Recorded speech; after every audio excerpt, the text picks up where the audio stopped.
Hello guys! Welcome to my channel. Don't forget like and subscribe. We've had Amy Roloff in our households for years. We have witnessed her struggles, victories, and transition from the farm to a new life with Marek. At first glance, it appears to be a picture of contentment, a second chance at love, upcoming adventures, and the delight of an expanding family of grandchildren. It's the happily ever after that fans have long desired for the Roloff family matriarch. What if, however, it isn't the complete story? What if there is a distinct reality hidden behind the carefully chosen postings and the happy smiles? Unfolding? A world of extreme stress, unsaid fears, and a potentially less secure financial future than we've been told. Lately, a number of oblique hints, silent mutterings, and unnoticed remarks have begun to form a completely different picture. All of this culminates in a devastating query that fans are beginning to whisper. Is Chris and Amy quietly dealing with a pile of pressure that no one can see? This has nothing to do with family quarrels or divorce rumors. This is more profound. This is about the life they've created together being essentially stable.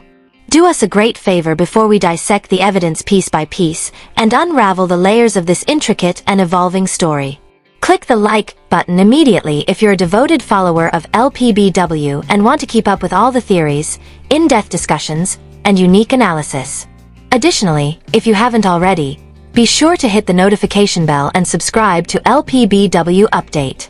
You won't want to overlook a single moment of our discoveries. A single breadcrumb, a crack in the facade, is the starting point for any significant study. That crack showed up in the most unlikely of locations for this story, in one of Amy's social media exchanges. Amy, you and Chris should take another one of your amazing motorbike trips. Maybe ride all the way to Florida, was the light-hearted comment made by a fan during an Instagram live session a few weeks ago while Amy was preparing her well-known chili. Was a kind, encouraging remark. But Amy's reaction was different. She laughed hesitantly and muttered something that at the moment sounded like a throwaway line, instead of her usual vivacious excitement. This comment is meaningless on its own. Oh wow, that's a big trip. With the price of everything these days, petrol, hotels, you really have to plan for things like that. It all adds up so fast. Nothing at all. It's an understandable feeling. We were all feeling the pinch of inflation, but it was the first hint in the broader framework of the Roloff world. This was not the easygoing, daring Amy we know. Amy was a more reserved, frugal person now. Additionally, it was a minor but discernible change in tone for regular viewers. If it weren't for what came next, this one comment may have been forgotten. The most devoted LPBW watchers analyze every frame of the show on online fan forums called the Digital Town Square, and they started to relate this comment to other observations that don't seem to be connected. First fan, did anyone else think Amy didn't appear like herself throughout that live performance? Second, she has recently begun discussing budgets more in her culinary videos. The enjoyment of cooking used to be the main focus. Saving money now seems to be a recurring theme. 3 fans. Do you recall Chris's statement in that appearance that he was doing a large household job by himself rather than employing someone? They may be reducing on their own. These are merely fan observations.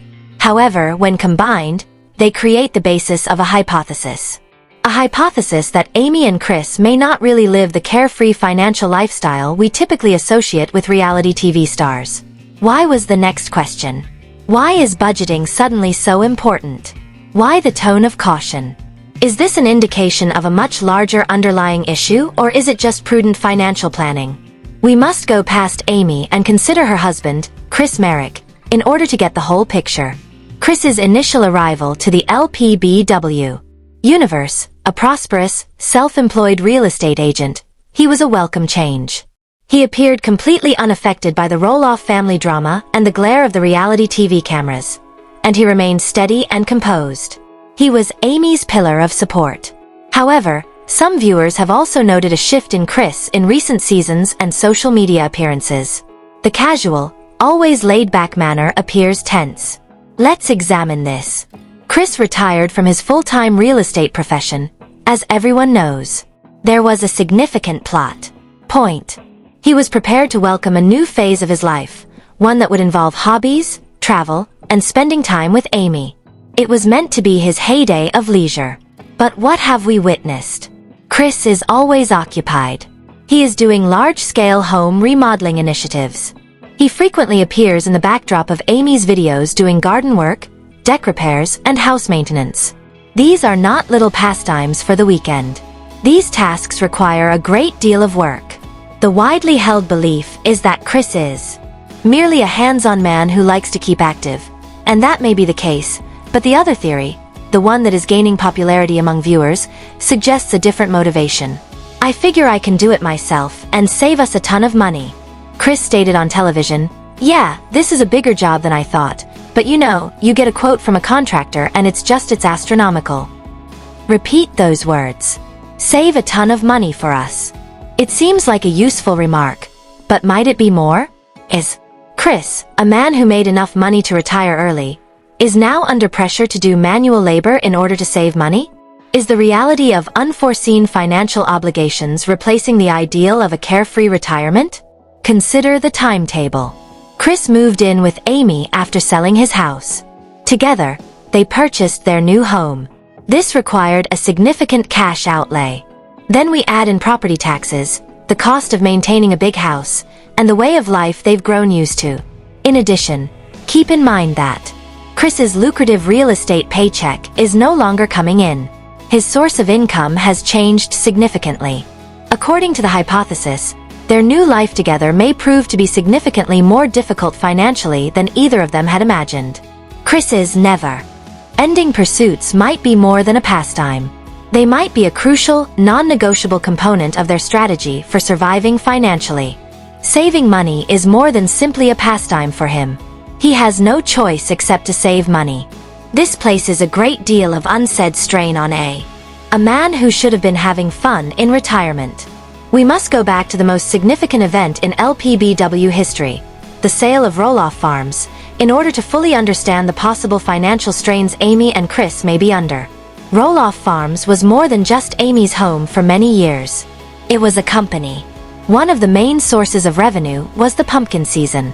In that country, her identity and a significant portion of her wealth were linked. The story was one of freedom when Amy sold her portion of the property. She was given a substantial.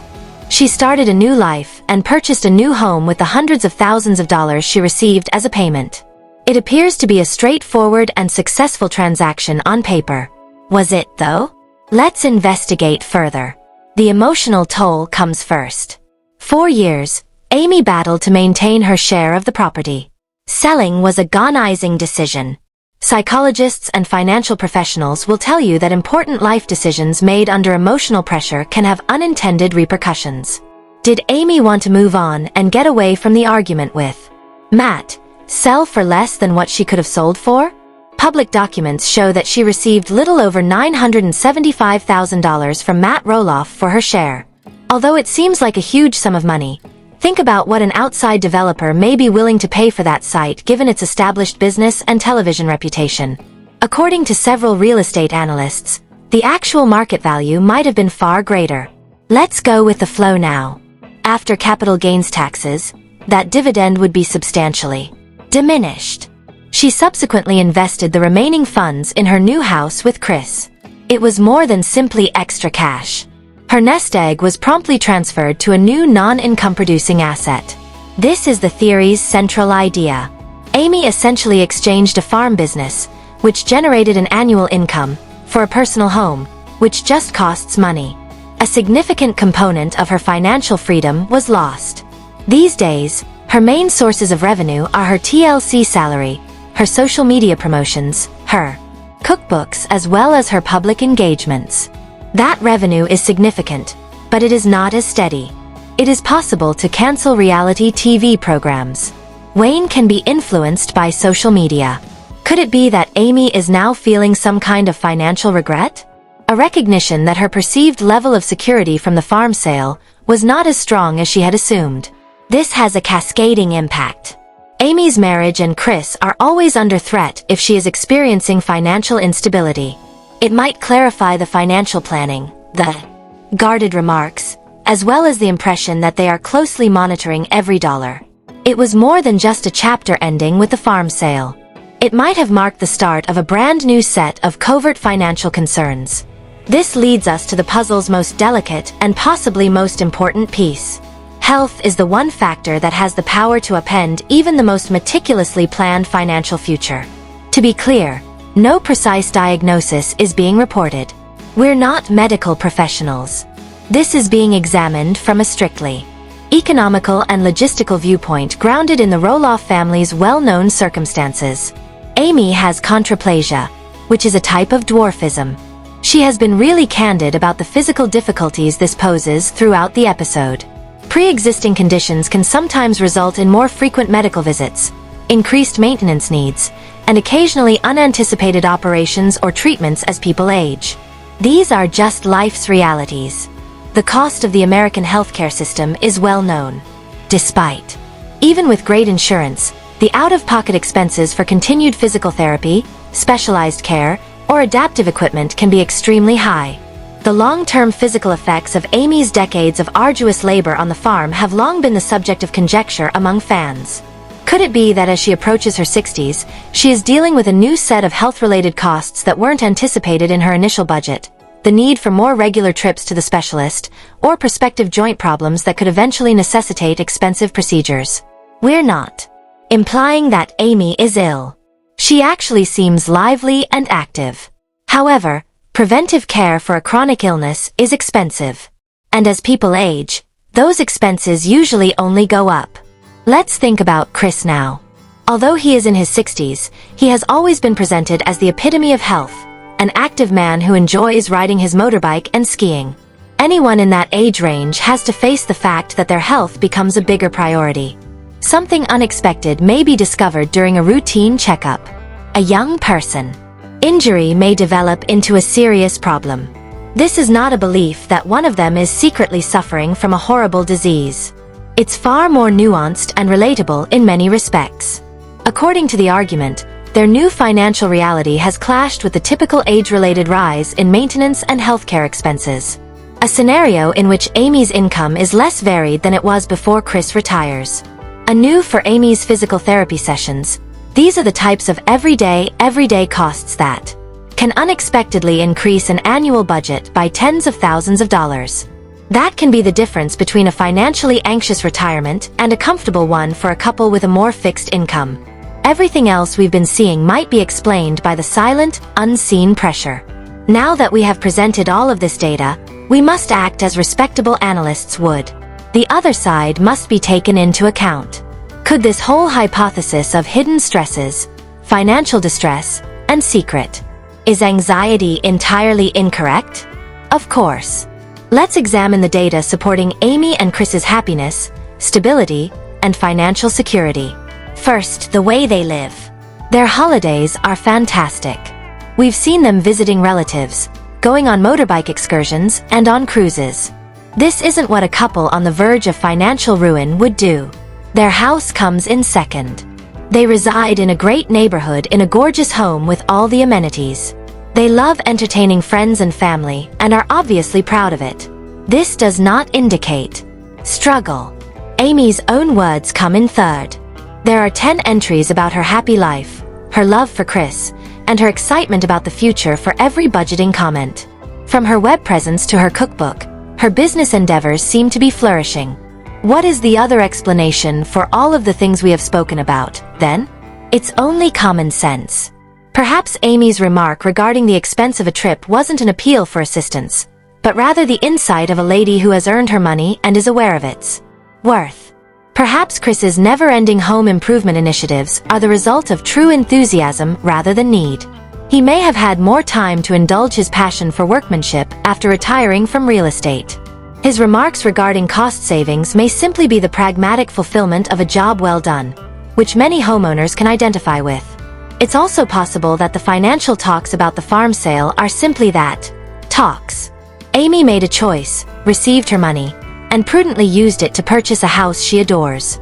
Maybe she has nothing, regrets, and is very happy with her financial circumstances. There is no secret crisis in this version of reality. Only a responsible, mature couple can navigate their 60s with wisdom and insight. They budget because they are intelligent, not because they are impoverished. They are taking care of their health because they want to live a long, active life together, not because they are experiencing a crisis. One truth, two worlds. Thus, two conflicting stories remain. Story A. Chris and Amy are secretly under a great deal of pressure. A mix of a less stable source of income following the farm sale. They are in a perilous position due to the financial realities of retirement and the growing unstated cost of age-related healthcare. Their smiles conceal a deep-seated fear of what lies ahead. Story B. Chris and Amy are doing well. They are content, financially stable, and just mature, wise grown-ups. Fans are making far too many assumptions about the clues we see, which are simply the typical behaviors of a sensible marriage. Casual remarks made in daily life. Which story is true? The truthful response is that we are unsure. Despite the Roloffs' well-known secrecy regarding the specifics of their financing, the evidence makes a strong argument that there is more going on behind the scenes than first appears. Subtle tone changes, the ongoing emphasis on cost reduction, and the tremendous pressure Chris is under to work in his retirement. We cannot just disregard these issues. They imply that Amy, at the very least, and Chris's new life together has presented a number of difficulties that the show might not want to examine. What are your thoughts? Have you picked up on these hints? Are fans fabricating drama out of thin air, or do you think this is an indication of a secret struggle? Have we overlooked any pieces of evidence? Please provide your thorough theory in the space provided for comments below. We read each and every one. We appreciate you coming along for this in-depth look. Please watch this video if you thought this analysis was fascinating. For more content that goes below the surface, like and make sure you are a subscriber to LPBW Update. The next investigation will visit you.